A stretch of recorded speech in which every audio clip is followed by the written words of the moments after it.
तर दादर स्टेशन जवळ असलेला दादरचा टीटीचा परिसर, तिथं झाड कोसळलेलं आहे. झाड कोसळून एका वाहनाचं नुकसान झालेलं आहे. दादरमध्ये झाड कोसळल्यामुळे एक जण जखमी झालेला आहे. हा दादरचा टीटीचा परिसर रस्ते वाहतुकीसाठी अतिशय महत्त्वाचा आहे. या परिसरातून मुंबई बाहेर जाणाऱ्या अनेक गाड्या सुटतात. एसटी बसेस असतील, खासगी गाड्या असतील. अतिशय महत्त्वाचा असा हा रस्ते वाहतुकीसाठीचा परिसर आणि त्या परिसरामध्ये झाड कोसळलेल्या अर्थात आता वाहतुकीवर परिणाम झालेला आहे. एकीकडे रेल्वे वाहतुकीवर झालेला परिणाम आपण पाहिला, दुसरीकडे रस्त्यावर कुठं झाड कोसळलंय, कुठं पाणी साचलंय, कुठं पाण्याचा निचरा होत नाही आणि त्यामुळे रस्ते वाहतुकीवर सुद्धा मोठ्या प्रमाणात परिणाम झालाय. मुंबईकरांचं जनजीवन, दैनंदिन जीवन हे मोठ्या प्रमाणात प्रभावित झालेलं आहे. पहाटे 4:45 वाजता झालेली घटना आहे ती. ड्रायव्हर आमचे आले होते इथं.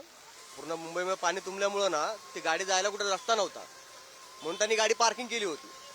तर न कळत त्यांना माहित नव्हतं की झाड पडेल म्हणून, पण गाडी इथं पार्किंग केल्यामुळे ते झाड पडलं तेव्हा ते गाडीमध्ये झोपले होते. इथे येणारे जाणारे जे रहिवासी होते त्यांनी त्यांना काच फोडून त्यांनी बाहेर काढलेलं आहे.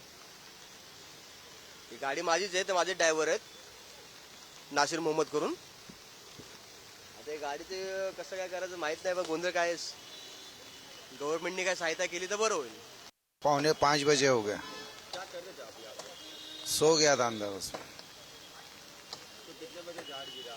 4:45 को ही गिरा है। कैसे गिरा, क्या हुआ? मैं रात को 1 बजे आया, गाड़ी इधर लगाया और वो जब नींद लग गया था तो झाड़ गिर गया एकदम पूरा। मग त्याच्यामध्ये कोण जखमी वगैरे? थोड़ा बहुत मार लगा सा है इधर, बाकी वो गिलास तोड़ के मेरे को निकाला है उसमें। कोणी काढलं का? पोलीस वाल्यांचे? पुलिस वाले ने जो इधर